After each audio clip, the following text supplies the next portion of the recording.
Hello and welcome to the Rat Nest Podcast, episode number 69 with Deladeso. Hey! Is it really 69? Yeah, dude. episode Oh, wow. 69. I'm honored. Yeah, we've been saving this interview for you. Oh, I don't know why, but thank you.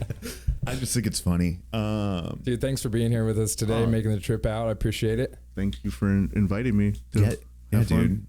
Been stoked. We've been watching your work for a couple of years now, but then just recently this year kind of got to hang out and get to know each other. So stoked to have you on here and pick your brain a little bit about what you've been going through lately with all the work you've been doing.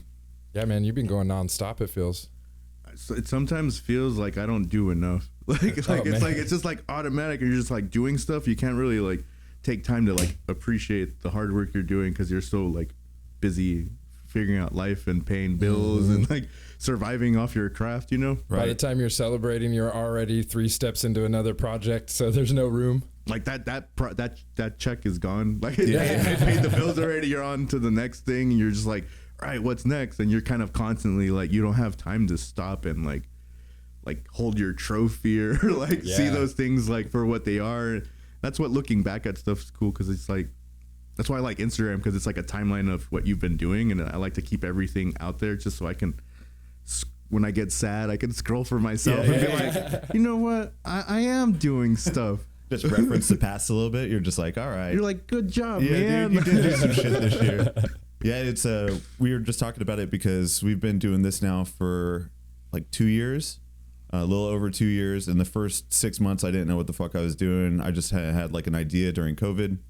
And then it turned into like, all right, we're going to do this podcast, and then we're going to try to do events and like kind of just build more relationships and meet more people.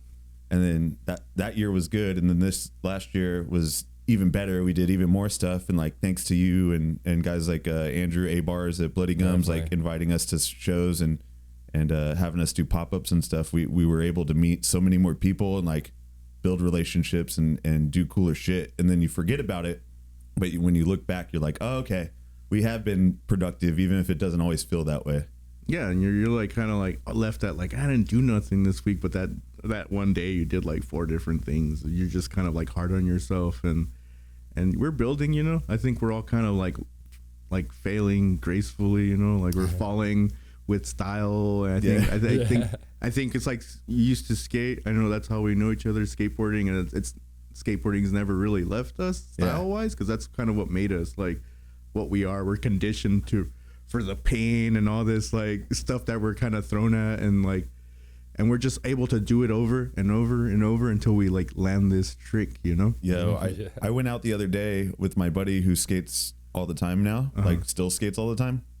And I skate maybe once every other month, you know, like seriously, like if I go to a park or something.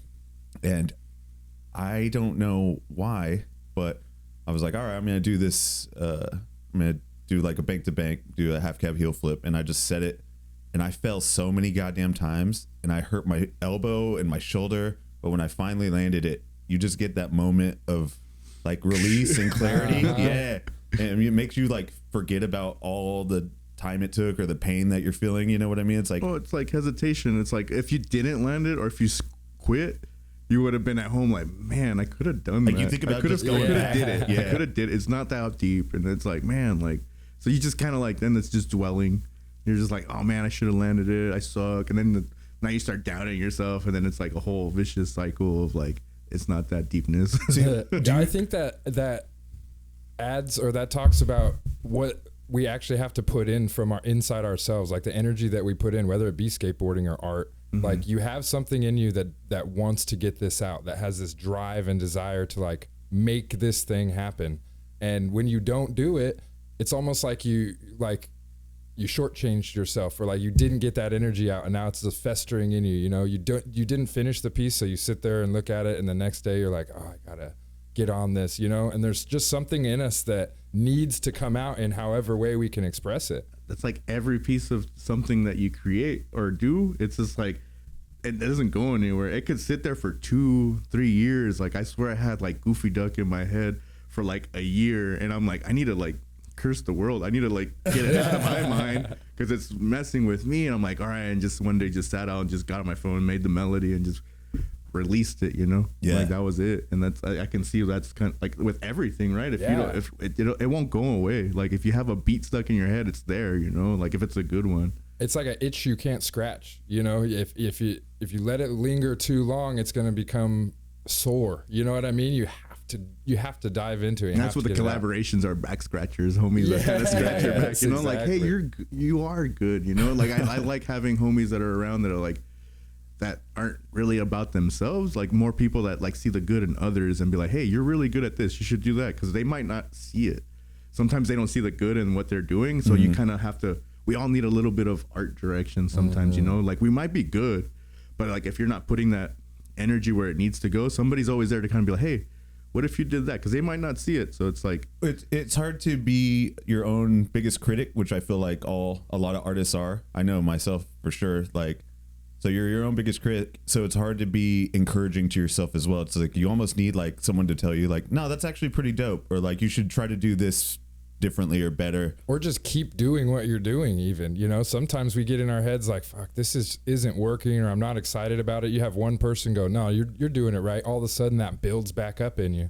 Because then the Jeff Goldblum Independence Day time's up, like the countdown's there. It's like we don't get this, like time is super precious, and I think lately it's been more, you know, we don't get time back. So it's like the energy that we put out, it's like, dude, we got to be very, now we're getting older, you know, it's like we don't have the time, like the luxury to kind of just like fuck around. It's just more like, hey, like we gotta like get our notebooks and create these goals and plans and like do these things that are stuck in our head and like finally release them, you know, now that we have platforms. And that's what I use these tools for. It's like, oh, people are watching, I have this like sphere of influence, I'm like, oh, who's around me, like what can we do, you know, or where can we share that energy for the other creatives that are around us, you know?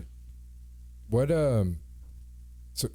so you're into like a lot of different facets of art right now. I know you're doing music, you're painting, and you're doing illustrating, and you're doing like, I don't know. Let's talk about this show that you just did recently, because the way that you put together all of the props and the way that you set up that area, it's incredible, bro. It looks like a PBS kids studio. You know what I mean? I would say like I don't know. Sorry to jump in, but I've told other people about your shit, and I'm like, it's somewhere between like the Eric Andre show and Pee-wee's Playhouse.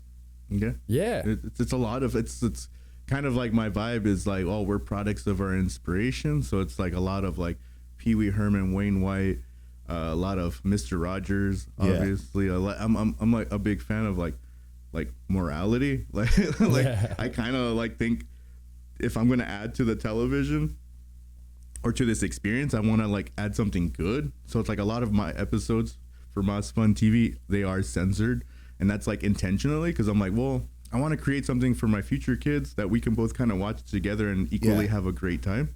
And I think the way you guys censor it doesn't take away from the interviews that you're having. It almost adds to it a little bit. Little squeakies. That was super like from the beginning. So the Mas Fun TV is something I've been creating with my friends, Andrew Gonzalez and Vince Pileggi, and it's something, it's just people I've met organically on this journey that like we just got introduced to this idea of just kind of like, hey, we have this space, and I was offered this space, and it was like for the first part it was just to be a art studio, you know, just a place to put art. Just to make stuff. And then I started painting the walls, and then started bringing in all like the props and stuff, and then the people started coming in, and he's like, hey, you have really interesting like conversations with these people, your friends that come in, and he's like, do you want to do a podcast? I'm like, not really. I'm kind of like a fan of TV. I'm kind of getting away from like the YouTube and all that. I was just like, I want to create like legit television and like a network, like the OOF network, or like something bigger, you know? And I'm like, I think I'd have more fun with that, because it'd give me a chance to create commercials for the stuff that we're selling. The Oofy Pops. It's all fake until it isn't, you know? It's kind of all a joke. I call it the OOFA concept. Instead of like proof of concept, it's the OOFA concept. It's kind of like, it's like, it's fake until it isn't, you know. And perceived power is just as powerful as having a position, right? Well, yeah, we have like a platform, you know. So it's like, and this doesn't happen by itself. So it's like the persons that are investing in this are homies that have been collecting my work, and just people that are just trying to have fun too. So it's like, cool, I have toys. Let other people play with my toys too, and come in and like share their artist struggles, you know, and it's just been a part like of something bigger, you know, because this wouldn't have happened if I didn't do a bunch of the art shows with like the Bloody Gums, you know, learning how to build the immersive stuff and being confident to like put it out. Well, I always thought that was great, the way that artists use installations when they do shows, and it's not just painting us on walls, it's props, it's painting the walls themselves, it's stuff that's not for sale, it's stuff that just adds to the experience of going to the show. And so I feel like your studio setup, and what I can see from the recent show at Pain Sugar in Riverside, is it Sugar Pain Sugar Gallery? Okay, I was like, did I say that backwards? But it looks very immersive. Like Sugar Pain. When you're in the gallery, you're like part of something. You know what I mean? Yeah, I wanted to, like, when this art show came about, it was like something we planned, like, I think I had to book it like 3 years in advance. Wow. And like it came up. I was like, oh crap. And it's like during Christmas, it's like all these things were coming kind of against me, and it's like the rain, and I'm like, you know what, if 2 people show up, I'm fine. Like I had no expectations of doing it, but when it came up to build it, I was like, it's already there. Like I want to create my studio experience for other people to kind of experience it as well, you know. I want to bring my dumpster and just bring it in, you know, and explain to it. So I've had a lot of opportunities to kind of like explain what the dumpster is, or what all this stuff kind of means, the words on the walls. And it's like, because it's not like just graffiti, you know, it's a lot of the euphemisms that I throw out there. It's like the words. You're and building stuff. a world. Yeah, because it's like expressing and building with other world builders, you know, because it's like people where others see like murals, I see a portal into the artist's mind, you know. It's like we get to see a little bit of what they're about, and it's cool if you look at it that way, you know, because it's like we live augmented already, you know. Like I think creatives already kind of think in weird ways and see weird stuff in real time, like. But yeah, it's fun. You were designing and building all of those set pieces, right? Like, you're out there painting. Obviously, you have to paint all this stuff to make it look the way that it does, and then literally put it together and with screws and tape and duct tape and it's a lot of the stuff is just like everything in there is like repurposed wood and like cardboard boxes, duct tape. It's just spray paint. It's just kind of like, it just looks cool on camera, so that's all it really has to matter. It's like I just kind of test it, look at my phone. I'm like, all right, cool, it looks fine, you know. Totally. And then when you see it, it's like shitty. You're like, oh, but it's not, you know. It's just kind of like, it's shitty good. Like it's kind of like it's kind of its own thing, and it's like it's not that deep. It's like, again, that's the budget presented to me, and I'm like, cool. It's like, this is what we got. Let's make it work, you know. And that's like the magic of film too, because our buddy Locke does prop making in Chicago. And so, you know, he has to make knives look rubber or rubber guns or something so someone could get pistol whipped on camera. And they're just going to add the sound effects in. You're never going to know how heavy that piece is in their hand or whatever it is, but it has to look good. And so it's like the visual of it. So just you saying like, oh, most of it's cardboard and kind of shittily put together. It's like, but it looks really good on camera. You know what I mean? Like the sets look dope. It does. As I think we found that when we started filming this a year ago, it was just kind of, we saw like we were just practicing, just seeing what worked. We don't have no real experience doing this stuff. Like my only experience is editing from skateboarding videos, and that's all I really knew. So it's like when I started doing this, I haven't edited in a long time. So a lot of this stuff was just like friends that kind of like were doing projects. I'm like, you know, I'm gonna edit this project myself just to kind of see what it does, and I'm still editing it. But we went through issues with sound and like all this, and I'm like, well, who cares? You know, nobody's watching. Who's really paying attention to like the clicks and all this? So it's like, luckily my set is kind of like supposed to be like a back alley. So it's like with the noises and the trains. I have like a train that comes in there through our studio like every like 15-20 minutes. So it's like, and we'll cut interviews, but it's like for everything else, I'm like, I think it just adds to it. I'm like, I love how grimy it is. I like how much I don't have to think about it, you know? And it's like when we're putting it together, it's just like, that's what I've always been about. It's like, well, I have nothing, but we have to make something. And that's what it's always been. And like, well, we have to make something like something. As long as it's productive, I'm like, dude, like, that's what makes it fun for me, because that's back to the skateboarding, back to it's just full circle. Yeah. And if you let those little things be the hang up, they'll stop you in your tracks. You know, if you're like, oh, we can't record because the train's coming through, or it's too loud, or we need a soundproof. Now all of a sudden you're delaying yourself rather than just letting yourself create, getting that energy out, like we were talking about right at the beginning. Yeah, and it's like we would pace everything out. I think this year I want to do stuff faster and just kind of like, you know, because you can make an episode, edit it, put it out in a week. Yeah. I don't know if I want to burn myself out and do that much, but I'm like, well, we can try, you know. It's like just to kind of be more productive. And like sometimes I book these guests and I'm like, well, I don't know when I'm gonna get them back, so I'm like, let's try to do as much as possible while they're there, or like, you know, just book it, film it, and then just bank it, you know. It's like put it away and like start editing whenever you feel, because it's all themed out too. So it's like, how does it feel? Like it's just we don't just put it out. It's just more like, well, we have all these and we can curate how we want to put it out. It's like there's like no rules for us, and there's no deadlines. It's really like a passion thing. So it's like we can put it out whenever. Like I don't want to be like I want to put out one a month, but that's we do a lot of stuff because it's like attention is hard to keep, you know, hold on to. Yeah. So people's minds are just constantly changing and moving. So it's like we're in a really like interesting time, because it's like, man, you can get like be all down because you're like nobody's watching, nobody cares. So I'm like, cool, nobody's watching, nobody cares, so I can fuck around and experiment and do whatever, and like and really promote the show. A lot of these shows and like interviews are really a cool way to like, hey, I'm doing this TV show, if you want to watch it, it's right there, you know. I'm not forcing it. It is super rad too, so anybody go check it out. Yeah, Moss Fun TV. Fun TV. Is there a website specific to it, or is it on your site and YouTube? Or so you can directly download it if you have like an iPhone or a Samsung. It's on the App Store and then on Google Play as well. Oh, okay. And if you go to the website mossfuntv.com, you can download it on whatever streaming platform you're on, because you can download it through Roku, Apple TV. So it's like real TV. That's what I'm trying to tell people. I'm like, dude, we're distributing it ourselves. And it's like you can download it through like any whatever major streaming platform. Because Moss Fun TV is made to watch on a TV.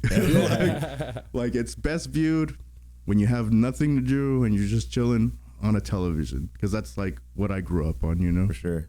Watch a whole episode while you're eating chips. One episode might be 15 minutes, another one might be an hour, but like it's filled with a bunch of stuff in between, and it's still populating, so it's like it's still growing. It's still like I'm trying to figure out what the Moss Fun is, you know. It's like I created this show because like I'm an adult, I'm getting older, I'm like I forgot how to have fun. At the end of the day, I'm like, how do you have fun? And it's like inviting people to like, hey, teach me how to have fun. Like, like I'm living in this dumpster, and I'm like, I'm just welcome to my alley, and then people come through and like, hey, you play guitar, or you fucking make food, or you like do interesting stuff, you know. And it's like I think it's all kind of like a joke. It's like, hey man, like it's not that deep. You're tight at doing stuff, and I want to like preserve that for myself, you know. But too, it's like, showcase the people that you're inspired by, or that like you're digging, because like, you know, we talk to people every week basically, and you learn a little something, even if you've had the same conversation 20 times. Someone's perspective is unique. Someone, you know, you always learn a little something different, or like have a little bit of outlook from where someone else comes from. And I don't know, I think that's like pretty important to learn from each other, like we were saying, and like feed off each other through our experiences and through talking to each other.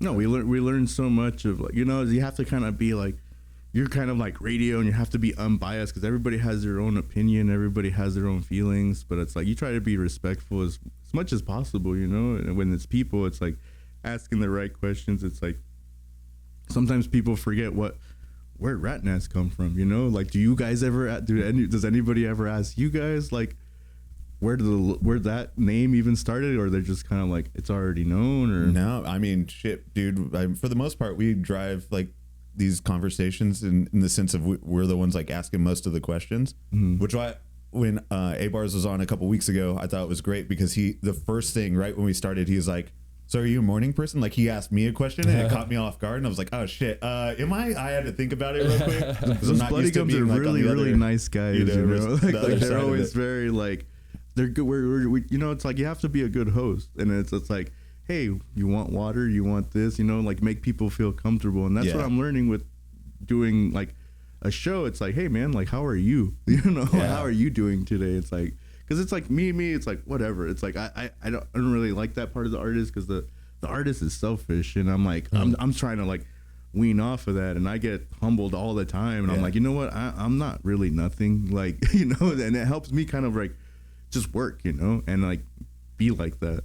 I've heard both sides to it. It's like the humble artist, or you have to be like about yourself, like brazen about yourself if you want to get recognition and shit. Yeah, and if you're good at stuff, like you like be good at it, you know. But it's like, how far are you willing to go to? Because it's like, is it worth it? Is it like, because it's like, where are you?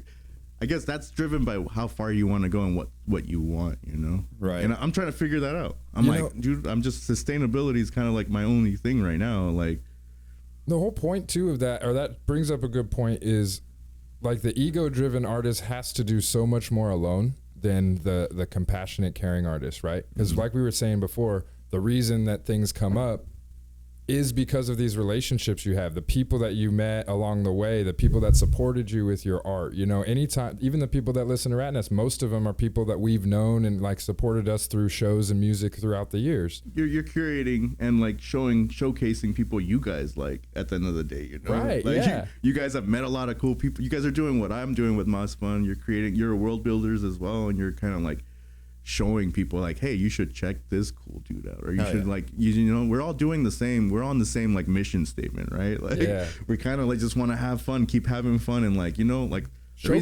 reason why I help so many friends, I'm like, dude, I'm not gonna be cool forever. Like at some point some cool guy is gonna like another artist friend's gonna need me to do some art, and I'm like, cool. It's just like that's how we keep working, you know. It's like, because it's like we're only cool for a little bit, you're only trending for a little bit, and then well, and if you get all wrapped up in like, this is about me, this is my show or whatever, that's going to throw you in a whole new direction. Like we say all the time, nobody wants to hear us talk. They're here to listen to the artist. You know what I mean? And so we definitely try to take the spotlight off of us and put it directly onto the artist. And I feel like if we didn't do that, I don't know, we probably wouldn't be going this long, because we aren't interesting people. We ran out of shit to talk about with each other a long time ago. You guys are really cool. No, like, we'll throw one out. Like we did one just us last week out of like necessity, basically, where we just bullshit for an hour, and it's fine. But both of us were like, I fucking can't listen to this. I don't want to put myself on display. Yeah. Because you're gonna listen to yourself, you're gonna say that. Like, but it's like I run digression sessions all the time. Like they think conversations that go nowhere. You know, we were talking about doing, like you were just explaining, like, oh, you do this, and that. I'm like, I kind of need to. Like it's like if I just did painting, I would go crazy, because it's like the music side of everything has been a funner release for me, because it's like I can look like a complete fool. And somebody will still come up to me at the end and be like, hey, thank you for sharing what you did. And I was like, dang, that was in person, not on Instagram, not on anything. I was like, wow, like, and you have to be like at that point 100% genuine, like, thank you so much. It's like an actual genuine connection. Yeah, because it's like that's at that sense you have to be that person for somebody else, because they're believing in your work. So you have to be very appreciative of when you meet people, because it's like, well, if you always self-deprecating, you're like, man, my stuff sucks. No, it's crap, blah blah blah, in front of a person that appreciates your work, they're gonna think the same. And then it's like, and I've been being taught this, like my wife tells me all the time, hey, you sounded like this or that. So I have a lot of people that, you know, catch me like slipping, and I'm like, you know what, you need those constant reminders, you know. It's like funny. The ego is a balloon, and then it's like we float away when we're all feeling happy, but like my wife's there to pull my balloon down, like, hey bro, you're going too far. Like I have friends that are holding my balloons, and not just her. And it's just, I have plenty of people that are around me that are like genuinely like down for what I do, and we're all like team building, you know, because it's like the credit roll for your movie, it's not just you, right? You know, it's not just a Tarantino film. It's like, look at that credit roll, and it just keeps adding, you know. Now Rat Nest is part of it, you know. It's like that's how it works, and it's like I didn't get to where I'm getting to by myself, you know, at the end of the day. Right. You really can't get, you can make it a certain distance, But you can't do anything alone in art. You can't. You can, but I can only imagine it feels so like empty and boring because like a party is with your friends, you know, so it's like it's just having fun and just doing stuff that and spreading that fun, and they're gonna have fun. Like other people are gonna spread that joy and like that fun the stuff, experience you know? of it, right? If you tell other people you gotta have ego and I'm like, then everybody's gonna walk around like that, you know? Like now you're sharing that energy. I'm like, we don't need that. Yeah. Well, you're definitely spreading fun on Moss Fun TV, bro. Thanks, it's man. a lot of fun to watch. It's just high energy, like kind of like goofy for the sake of being goofy, and that's really rare right now. A lot of people aren't doing that, especially people that are trying to start out. They always seem to want to put themselves out in this professional manner, or like put their best foot forward in the way that everyone believes that it should be seen. But you're really taking the chance to be like, you know what, I'm going to be vulnerable with what I'm creating and allow this part of me to be seen. And I think people really do appreciate it. I know when we were out at the show in Riverside a month or two ago, that was the first time that I had seen you perform live. And that was a fucking blast, bro. It really was a lot of fun. And you had grown-ass adults shaking their head and tapping their foot, and little kids running around dancing and like doing cartwheels and stuff with it. Like you're able to provide for all of those ages because I think of that, like you don't take yourself too seriously.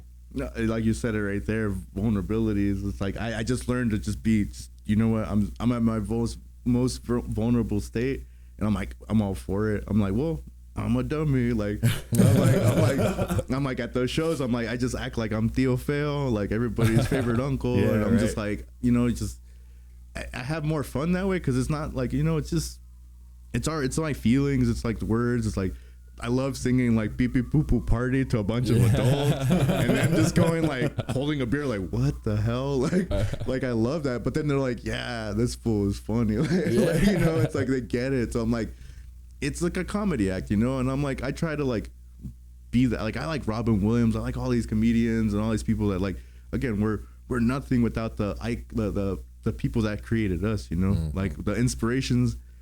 We're the products of those inspirations at the end of the day, you know? Yeah. Totally. Well, I love the way you're doing it, and it's inspiring too to see that amount of like vulnerability in somebody as they're like creating and going forward. So I know I'm not the only one that can appreciate that aspect of what you're doing, man. It's all scripted. Like it's me like acting like I can't take credit for that. No, but like the executive producer friends like that are involved in the show, like they have fun too. So it's like they direct me at times too, where I'm like nobody's gonna want to watch me make a sandwich. Like I walk in, he's like, hey, do you like peanut butter and jelly? I'm like, no. He's like, all right, we're gonna make a peanut butter and jelly sandwich today. I'm like, okay.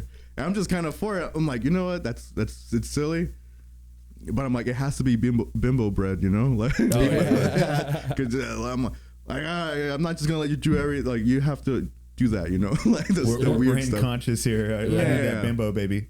Bimbo. Bimbo, I guess that's how they say it.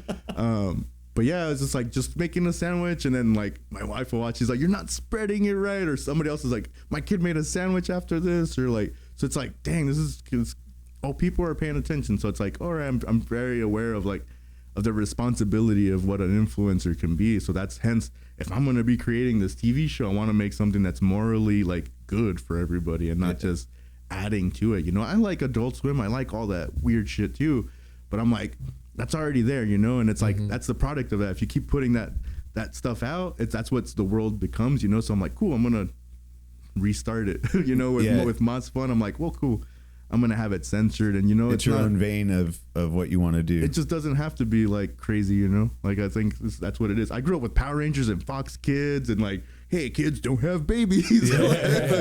Don't do this bad stuff. Don't be a bully. And I'm like, and a lot of that shit stuck with me, you know. It's like, oh, that's true. Just be good to others, and like, dude, that's straight up. It's funny. It's cool you brought up Adult Swim right now. That made me think like what you're doing is almost the antithesis of Adult Swim, right? They're kind of doing what they're doing for the sake of uprising people or getting like shock value. You know what I mean? Their stuff is so wild and so out there sometimes it's just shocking, and that's why it's funny. it's almost like you're in the same vein, but you're able to do it in like the light version rather than the dark version. You know? Yeah, we're Bud Light. They're Budweiser. We're Bud Light. But also, may I say, rest in peace, Adult Swim, because it closed as a company, I believe, just a month or two ago. Oh, for real? Yeah, they're shutting down. That I didn't whole realize branch that. of Cartoon Network and stuff is They're going just making bye-bye. way for Moss Fun TV. You well, know? like that's I learned from like The Simpsons, and I'm like, well, how did Simpsons get started? Like with bumpers, like Tracy Ullman and all that stuff. And I'm like, oh, okay. I can't really. I'm trying to learn how to create like a narrative and like a story.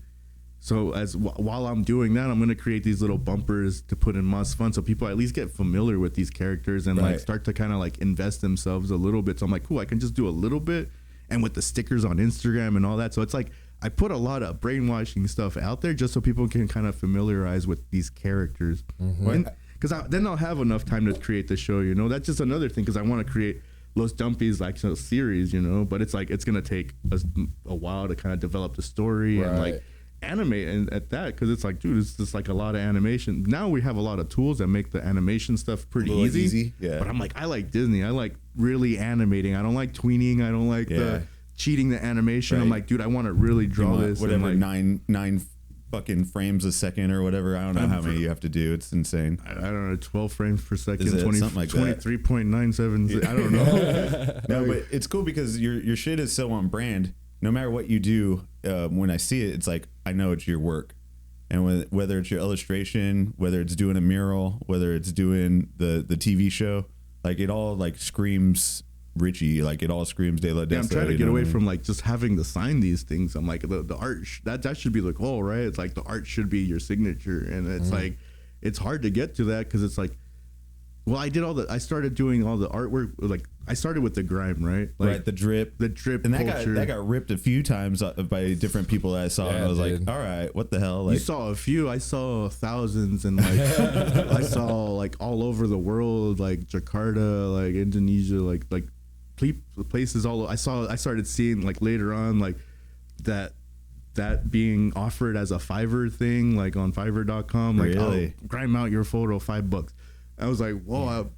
At that point, I couldn't get mad anymore because I'm like, oh, I created a job that didn't exist. I was gonna say it's like bigger than you at that point almost. But like, I mean, then you see like Instagram models and shit like doing their makeup and becoming like a grime character. Like, what do you think when you see these people like ripping your shit off, basically? Like, but it's flattering. Right? In the beginning of it, it was just kind of, I was confused because it's like, I'm not anybody yet. Even now, I'm not nobody. So it's like the fact that people are doing this as a trend or whatever, it's already out of my control. So I can't I can't do anything about it. Like people are gonna copy something fun and cool, and you know, it became a trend, and then that's what it was, you know. And I'm like, okay, no control. But at first I was like, shit, I gotta pay bills. I gotta, like, how am I gonna get work? But I still managed to, like, people still want the source of who created this. You can kind of leverage the popularity of it. So it's like you become the projects. personality, then it's like cool. Like then you're still valuable. So I'm like, cool. At some point I was still working, so I'm like, I don't know. When I saw it, I'm like, cool, whatever. Plus, imitation's the biggest form of flattery too. It might hurt at first because you're like, damn, these fools are ripping me. In the beginning, I was like, don't tell me that shit. Yeah. Like, don't try to make me feel better. Like, no, fuck that shit. Money's the biggest form of flattery, dog. Right. I got bills to pay. I want to be the only one grinding. And then at some point, I was like, like Jakarta, all these people, the places that don't have money or whatever. I'm like, well, they're kids that are inspired. So it's like, I'm like, look at how many people are doing it. Like, cool, if I don't really just tell people to like fuck off and like whatever, like act like that ego driven artist, and like then that, like we have a force, you know. It's like, oh, maybe like, because like grime is a trend, and it's like it like faded out, so it's like it all cycles back at some point. So it's like when it becomes, because the grime wave hasn't happened, you know, like it happened, but like looking now, everybody now is like drip culture. Hey, drip. Oh yeah. So it's like that kind of naturally happened, but I'm like, I'm even aware, I'm like, I didn't create the drip. Like, I'm just part of the drip culture. So it kind of helped me guide myself to do something else, which was Moss Fun TV, which was the animation. Well, people aren't going to copy me because that's me. Like, like I had to create somebody to talk shit for me with cartoon. Like so I'm creating these things to have a voice. And so I'm like, all right, cool. Because it's like, I'm not just that, you know, I did that. Yeah. But I moved on to something else. Now I'm going to do this. And then now I did the music. I'm like, now I'm doing that. Because it's all this energy and force to sell a freaking painting to make my painting worth something, you know? It's like, oh, I have to do everything. So it's like, okay, I see value in this piece of canvas, you know? It's a trip. Like, I have to do singing, this, sell, make the jingles and the music and like all this just it's to kind of support. Just for this one thing, you know? And it's like, oh, it's all full circle. Now I have graphics under my belt. I can create like graphics for a movie, you know? Like, and like at the end, I just want to make a cool like film, you know? Mm-hmm. Yeah. Learning how to animate's huge too, man. That's a big hurdle or a big step to be able to get up on top of. Because as soon as you can animate, even in like the easiest, simplest way, you can do so much with music and with video and anything. You add animation in, it just steps it to that next level. And it doesn't even have to be that good. It just has to be your style, and that's it. Like that's what's cool about like your fan base. It's like they're gonna like whatever you put out. Mm-hmm. So it can be very crude. It can be as technical as you want. Right. But as soon as you change it and it's not genuine, then it's like your people are gonna be like, hey, that's not you. Yeah. You know, they're gonna be like, hey, that's sell out. It's one of those things. Like I find myself looking at like indie zines and comics and shit constantly, right? Because I mean that's the world we dabble in. And so I have subscriptions to monthly like books that just come into mail and that are new kids on the block around the country, around the world, really, putting their shit out. And so I'm always introduced to like new styles and new ways of like looking at art or like trying to create something. But when I'm creating something for myself, I try never to use a reference, if that makes sense. Like the only references I use are my own, whether it's my sketchbook or like an idea or a photo in my phone or something like that. But the second you start trying to emulate someone else's shit, like I could look at Charles's work, like the stuff behind me, and try to do exactly what he does, and it's gonna just seem disingenuous, right? So it's you have to do your own shit. You have to do your own shit. I'm influenced by a lot, you know. I'm influenced by like Tofu, Anta 5Q, Lázaro, Andrew Abars. My wife, like she's funny, like she's funnier than me sometimes. I'm like everybody, dude. Like you can do it, but you can be inspired in certain ways, and it doesn't show. You know, that's kind of like the goal when you kind of like can rip somebody off without it being them at all. You know, like you can decipher, you can break something down and be like, all right, that was you. That's true. I like taking techniques. Like I'm like, oh, that's kind of a cool idea to do it with I don't even know, stupid example, darker background, and try to do like the lighter shit on top of a darker background because it usually work the other way, or like things like that. But that's challenging yourself, it's challenging yourself, exactly. And it's as long as it's still your original thought, or it's like the piece that you came up with, and you're not like just trying to make something that looks good for the sake of it looking good, quote unquote, off of someone else's work, you know. But that's what I was saying is it must be just frustrating when you see people doing the same shit you're doing, and then you're like, I did that, you son of a bitch, like I thought of that. You know? It's cool because I can like see stuff that I'm like, oh, I did something that became like an industry standard. So I'm like, oh shit, I made millions. I don't have any of it, but like I have influenced the industry in some way because I've seen stuff pop up on my, like people that work at companies be like, hey, is this you? Like they use me in pitch decks, and I'm not even the artist that they choose. You know, they just kind of use all my Pinterest views and everything. Yeah. Pinterest was really the thing that kind of like threw it out there. Like Tumblr was like, I started on Tumblr, it got super popular on that, right? And then it just started getting shared, and I started like the Pinterest, and the style guide was there, and then it just became a trend, you know, that was easily done. You know, people want that something that's easy just because it's easy and like cool, you know. And I think we're kind of getting to a place where I'm like, I'm through being cool, like, you know, it's all like that Devo. It's like, I'm like, I don't care if it's cool or not. And that's the vulnerability side of it. I'm like, you know what? I'm just going to try to have fun. Hell yeah. And have fun with what we're doing. Because if we're doing something and we're not having fun with the experience, it's like we missed it. Yeah, for sure. We totally missed it. Absolutely. Like I don't like doing the tutorials because people are like, tutorials. I'm like, if I don't really like TikTok, I'm like, dude, like if I were to do that, like it's all the stuff's there. If you want to learn it, you can learn it. but I don't want to cheat you the experience of you learning that thing, you know, because that's the fun part, like the struggle and like you trying to figure it out. Like that's the shit that you're really gonna miss. Yeah. And if I don't give that to you or you don't get it, like that's where the emptiness of the soul, like all that's where you feel empty and unaccomplished, and you want more and more and more. It's like piranhas, you know, they just eat everything good, right. Move on to some other good meat, eat that stuff. And I'm like, dude, everybody moves really fast, and I'm trying to like explain to people like time's super malleable, and you can make it last as long or short as like in a day, you know. It's with interesting. The more stuff we do, I think the older we get too, maybe sometimes we turn ourselves off from the idea of like learning something new or taking the time to learn a different discipline, because we do what we do and we've been doing it, you know, for so long or whatever, and we feel comfortable in like the styles we work in or whatever. And did that pop up at Blue Hill a few weeks ago, and Andrew and Anta and Tofu were all airbrushing, and they're like, Matt, like come fuck with this. I had never used an airbrush before, and so, you know, I'm intimidated by these three other guys that are fucking better at what they do than I am. And then two, you're all right-handed, but then you pick it up with your left hand. You're like, oh, it's I just like turned it upside down, spilled the fucking ink on me and stuff. Oh man, bummer. Sorry guys. But yeah, it was awesome, because after I messed with it for a little while, I was like, damn, that was really like the first time in a while that I feel like I put myself out of my comfort zone, especially when you're doing something live in front of people or trying to like do something.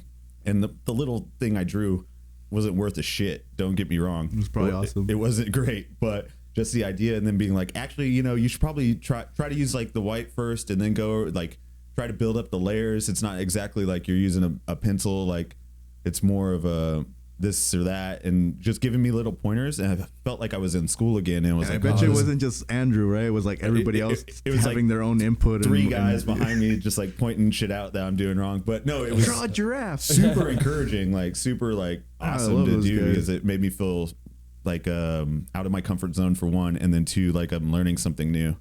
And I hadn't felt that way in a while. It was a fucking, you know, rad experience. And that's how usually that collective works. That's how we've been doing stuff. Like Andrew just taught us how to build walls, you know? Yeah. And like, it's up to you what goes on these walls, you know? It's like we want, as Bloody Gums wanted to separate from just putting stuff up on white walls, you know? Like we wanted to like, how do you sell your, how do you sell your painting? Make a more interesting like set, you know? And that's, so it's like, dude, it's like everything's been collectively just a collaboration, you know? Andrew was like, he built my first dumpster. I'm like, all right, cool. And then I can build this too. And like, he just kind of set it up. He's like, here you go. He's like, training wheels are off, you know, like that's Papa Tooth, you know, like that's what he does for a lot of people. And, you know, it's like, and now he's doing art too. So he's now inspired from like other all of us to just do his own. Cause we always like, hey, you're an art. Don't forget at the end of this, you're an artist too, dude. Like for sure. You can't just like carry these fucking guys and like, and expect for you to get fulfilled too. So it's like, we all have to learn like the hard way. We're not gonna do it right away, or everything we do is like kicking and screaming mostly, right? It's like, because we get comfort zone, you know, and it's like we have to kick our own ass sometimes. Yeah, it's difficult to, I don't know, when you're around other artists and you're collaborating, or at least just hanging out and encouraging and talking about projects you're working on and stuff. It goes so far, because it keeps you like motivated, and it keeps you wanting to compete even on a friendly level with like the other guys that are your peers, right? So I found it a little harder since I moved from San Diego out to the desert to stay motivated to create, because I don't have friends out there that are really doing that.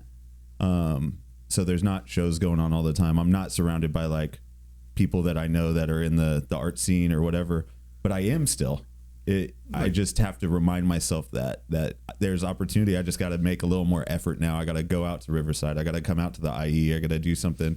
I got to do shows at Blue Hill or whatever, and kind of make my own path again in a new city, you know? Well, you had to, you know, create your own, you know? So it's like you might do stuff collectively all day, but you have to become like your own person. You have to figure your own stuff out too. And like after the pandemic, that's what did that, you know? Oh, yeah. It was like Saving Private Ryan explosion. Everybody got scattered all over where they came from, you know? And then we woke up, we stood up with that buzzing, and we're like, what are we gonna do? What are we gonna do? We're not around each other. And I'm like, bro, like, I've been prepping for this quarantine all my life. I'm an artist. I never go out anyways. Like I was already used to it, but everybody else kind of like complaining about stuff, and then like it made it harder too because now everybody's an artist. Everybody does like everybody figured out, oh, I'm good too, and that's what's cool about it, you know. But it's like cool, like the competitive stuff, you know. Like it's not competition. It's just more of like that's how I learned all like a lot of the graffiti stuff, like painting with like I wanted to meet Tofu for a long time. I'm like, oh man, this guy's like the GOAT in Riverside. I'm like, oh, I'm like meeting everybody organically, and Andrew's like, yeah, he's gonna like we're gonna do some show together. You'll be in it, you'll meet him or whatever. And I ended up meeting him, and like I didn't even like spray paint. I didn't do any of that stuff back then. And it's like just Tofu just giving me the candy. He's like, here you go.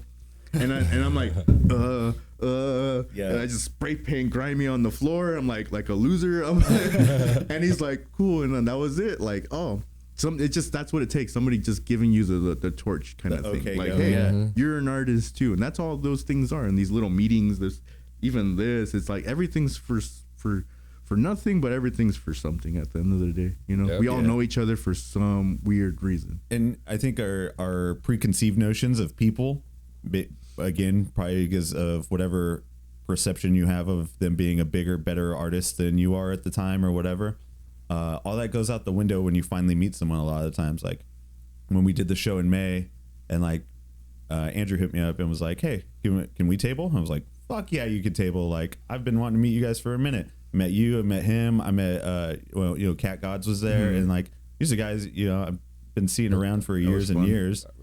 And I'm like, oh shit, you're just like a normal dude. Like, we had to reintroduce too, because it's like, oh, we used to skate together. I'm like, holy shit. Yeah, when you back to the crew days, you know. You just had posted that video. I think you double varial flipped or nightmare flipped, whatever it's called these days, down that RHS 8, and I was like, I fucking know Richie. Like, I didn't put it together until I saw the clip. I was like, we used to skate together like pretty regularly. You started name dropping like Donovan, PJ, Senate, Highland my Pacific brother. days, dude. It was just me, my cousin Gino, you guys, my boy Justin that did like weird freestyle and like dark slides and shit. Yeah, and we used to all just like be around each other. Hey, you haven't board slided the 10 yet? Yo, I never did. I caveman board slid it kind of. Like pretty half-assed, but I never landed a board slide down that shit. It scared the hell out of me when I was a kid. I landed front board before I did the board slide. I think gnarly. trying to do board slide, I like snapped my wrist. I was like, you also threw a kickflip down it in that first video, I think, and just fucking completely wreck yourself when you stick it. I was never really good. You know, it's like kind of like the art now. It's like I'm not that good. I have no hesitation, and I'm down to throw myself out there and just learn stuff, you know, because that's how you learn stuff, by just doing it. Like skateboarding, thank you. Letting the style find you. And that's the thing too, style. Like that skateboarding, that was a big thing with skateboarding. Even now, it's like just being stylistic, because that's how you separate yourself, you know. Totally. Oh yeah. Speaking of that, I gotta ask for my own accord. Your brand is so much of you, right? Like even your animation is always you, and you're always in the cardigan and the rolled beanie. Was that you before Moss Fun TV, and then you just adapted it, or did you create this look, this style to go along with like what you're doing and kind of help create an image? I think it's just comfortable. Like I've always just had, like, before the beanie was the fucking the auto cap, you know, like the trucker hat. So I've always had like some kind of hat on, you know, like, and then the cardigan, like I would skate back, and even the day I would skate with a cardigan, you know, and it's just to me, it's always just felt right. Like to me, it's a beautiful style and brand. It works so well because it feels like it's in vein with what you're doing. Like when you look, I didn't know you guys knew each other before, but I really had never met you until that show in May. And I immediately thought like, oh, this is the dude's brand. But then getting to know you, it's like, no, it really is just your personal style. And it transitioned over so beautifully into the brand that you're creating. I've never really thought of like any of that. Like we never talked about wardrobe or nothing for the show. He's like, you look great. Like just whatever you want to wear, just do it. I don't really think too much before leaving the house. I just put on the shirt and the cardigan and the shoes, and I don't know. It makes it. I'm at the end of the day, I feel comfortable, and that's what makes it me feel comfortable when I'm and out. that's your organic style too. It's not like you're trying to be something else. And I think that speaks to it too. That makes it even more like, oh, this fits so well in. What we do, it's like, this is like visual communication. So what you wear and put out is like what people are going to perceive you as, I think. Sure, yeah. So it's like a lot of the times it's like, that's you. So it's like, it can be like a filtration system, you know? You can wear a shirt that says fuck off and people will literally fuck off. Yeah. They won't talk to you because they already think you're like that person or whatever. And like this is just old school visual, like graphic design, visual communication. This is like how this was social media before the internet. Before the internet. This is how you. you would put yourself out there and like sell stuff, you know? And it's just like, you know, I think if I inspire at the end of the day, just people to be themselves, that's all that really I care for. Oh yeah, dude. That's right in tune, bro. That's right in line. No, I appreciate it, man. You guys are awesome. That's really cool. Dude, yeah, I was saying before we started, I was like, I almost wore my cardigan. I got the beanie. I was gonna shave my beard and just have the stash. And I wouldn't have, if you guys both came in with cardigans and stashes and beanies, I don't think I would have said anything. I wouldn't even have brought it up. I would just like, this is cool. I was gonna say, I didn't know if it was gonna be offensive to you if I did that shit. You're like, what the fuck is this guy doing? I don't think you're the first that's told me something like this, too. I'm funny, like, man, I hope I expressed that. I'm like, I take a lot of this stuff too serious, you know. I just try to have fun and for myself, because this is my therapy, you know. At the end of the day. It's still like, your life. Yeah, it's like, dude, like I really like these words, the music, everything is like, I'm trying to talk without talking, you know. For sure. Like I don't really talk often, like, so it's like, this is how I like protest, like, you know, like in real life is like through art. Like I think art is a powerful tool, and like we're able to express a hate or joy or anything with your drawing, you know, with some visual, dude. right? Instead of like yelling, telling people fuck off, going to a bunch of protests, or, you know, like you can just do it your own way. Like at the end of the day, you don't have to let anybody tell you different. Right. So true. And the energy you put into something to make something resonates and it sticks around, and it's not as cheap as some words. You know what I mean? Anyone could say fuck that or fuck this or I love this, I love that. It's like how much weight does that hold? If you create something, like it holds more weight, I feel like. Well, yeah, because you actually have to put your heart and soul and overthink something in order to create it. You know what I mean? Even if you're just throwing and doing quick sketch art, you're still having to think about it as you're processing it. A lot of people react verbally. They hear something that they don't like, or they hear something that doesn't jive with their thoughts, and they immediately react with either anger or explosion or turn inward or whatever it is. When you're putting your thoughts and opinions out in art or in music, you actually have to think about what you're thinking about and figure out what is the point that I'm trying to make here, rather than just reacting. There's a really good Jim Jeffries joke where he talks about like gun control, and he's like, if we all had muskets, he's like, you probably wouldn't have as many deaths, because you'd be like, oh, you son of a bitch. You'd be angry. You'd be loading the ball and putting the gunpowder. And he's like, by the time you're done, he's like, you're not so bad. Because you like have the time to think about it, right? It's like, you'd be drinking a beer later, like, I can't believe I shot you earlier, dude. Like, I feel bad. It's all, and the other guy would be like, it's all good, dude. Some old Western shit. It's cool. I'll get that pulled out of me later. Because it's not that deep at the end of the day, you know? It's like somebody had bad yogurt, you know, and somebody vibes you the wrong way. It's like they had a bad breakfast, or dude, that's the it's whole always thing. something. So true, but man. if you go out of your way and go, hey, what's up, dude? Like, just, you know, people vent, you know, people vent to me all the time. I'm like, holy, how did this happen? Like but I think it's just that Theo fail, that vulnerability, you know. It's like when you're feel comfortable, people, you know, and you should be able to listen to people, you know, like it's not just about us all the time, you know. And people feel so uncomfortable all the time when they do meet somebody that has a comfortable energy or that they feel good around. They want to get out, you know. They have so much that they want to express, that they see an opportunity and they're like, ooh, I've been waiting to get this shit out for a minute. He could take it. Yeah, and then sometimes you'll give out that energy, and then like they'll just be like invested, you know. That's what'll make somebody watch a show that's like, hey, I'm gonna actually like buy something from you now. Like I don't, when I do booths or pop-ups, I'm like, I don't make them buy anything. Like I just experience it. I'm like, I'm just giving away free smiles, that's it. But I'm like, I also have these shirts, you know. I'm not trying to do all this stuff and build a hype just to start a t-shirt brand, you know. Sure. I'm not just trying to start a brand or, You know, it's like that. Where's the all this energy and all this just to sell T-shirts? Like, Yeah, that's what the realization is. Like, dang, I just sell T-shirts for a living, but like, cool. Like, I can make cooler stuff. You know, now that it's like the brand stuff, I thought about it more. I'm like, oh, cool. I can really like see what this thing could be. You know? Oh yeah. This whole thing, because it's like the amount of like time people put into art. I don't even call myself an artist, because like there's a lot of people that go to school and do all this and like properly trained artists, and I'm like, well, I don't want to disservice people like that, so I'm not gonna call myself that.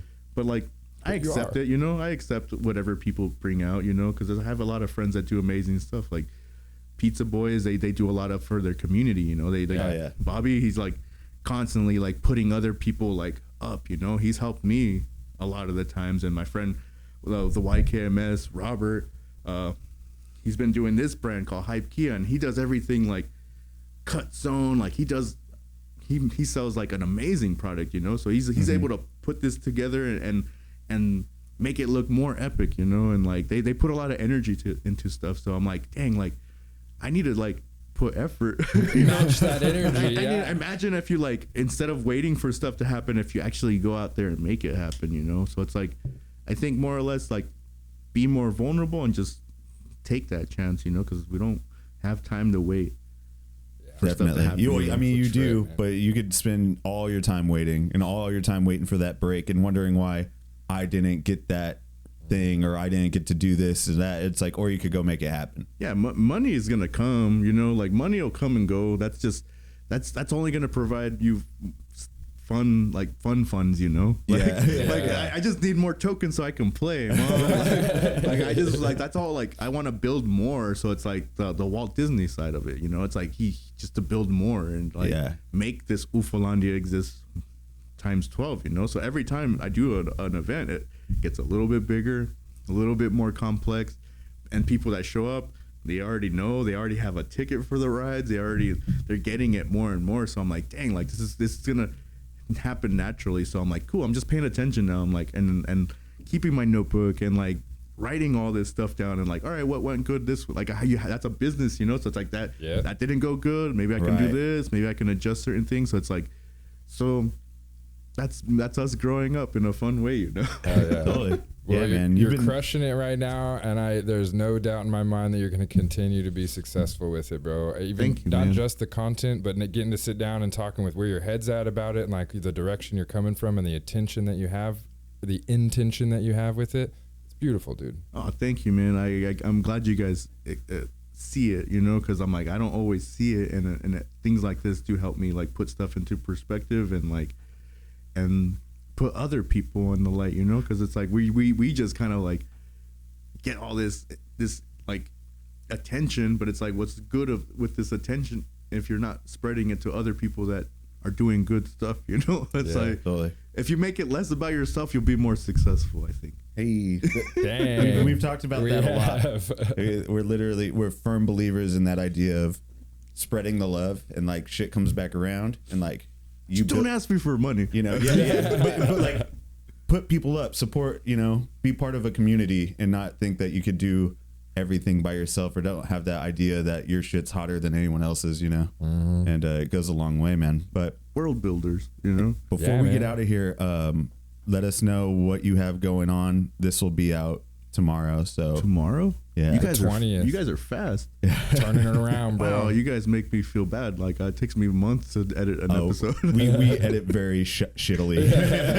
Shittily is shitty good. It's very shitty good. Yeah, straight up. I have my event Back to No Future at Pain Sugar Gallery is closing. I'm having one last event on Friday, and that's going to feature my friend Burnaby, and he's going to do a little workshop with all his gadgets and stuff that he makes. He's a musician. And we're going to have other people pop up and just kind of close the event. Saturday will be the official last day, so it'll be open for the public one more day, and they can kind of get a last viewing before I start shuttling Ufalandia to another spot. And this is all in Riverside, California at Pain Sugar Gallery. Riverside. Inland Empire. If you're listening to this tomorrow morning, just go to Riverside tomorrow night or Saturday night and check out the close of Back to No Future. And we have plenty of other pop-ups with Bloody Gums. Shout out Bloody Gums. Shout out Bloody Gums, Pizza Boys, Hype Kia, Nadine Does My Hair, Rat Nest, Moss Fun TV, Brickwood, Paint Sugar Galley, Urge Palette. I'm glad I'm remembering all these like shout outs. You got a memory, bro. Yeah, all the everybody that's inspired me. Thank you for taking the time to listen to this. Thank you guys for inviting me. Oh no, giving bro. me some cool water. It was our pleasure, man. We were pumped to have you here today. I think this is a great conversation, man. So thank you very much for bringing your Moss Fun TV vulnerability to our stage as well. Thank you guys for doing stuff and then inspiring other people to look out there and be like, when they see us doing something, they go, damn, that's some IE shit. Hell yeah. And that's the only thing that matters. Like, you know what? Good can happen in your own community, and that's what other people should be like inspired by. Yeah, and we don't stress that enough, that the Inland Empire has a very rich music, art, culture, underground culture, and has for years and years and years, out of necessity, basically, and people needing to build the scene themselves when they see stuff in LA or San Diego or San Francisco and wanting to do something on that level. We just do it, you know. We get together, and there's a dope community, and I'm happy to kind of be back around it in the last couple of years since I moved back out here. And it shows, you know. I see it from where I'm at, and like you guys are doing a really cool job at cultivating this. Dude, thank you so much. Just rat poop. We're just rat poop. We're just a bunch of despite all our rage, we're just rat poop in the cage. Bye. On that note, you can catch us every week on YouTube. Fun for me. I'm not gonna do Pee Pee Party. Anybody request? Any streaming platform for the audio, YouTube for the video. We'll have more interviews coming out each week. Go to ratneststickerco.com. It's almost back up. I'm finishing it up. It'll be up probably next week. And you can get stickers, comics, zines, prints, and more there. And any other notes or things you guys want to shout out? Drink water. Drink more water. Thanks for being here. I'm drinking water. Basically. 10:30 in the morning. It's light. Cheers. See ya. Have a great week. Peace. See you next week. Later. Hell yeah. Oh, that was good.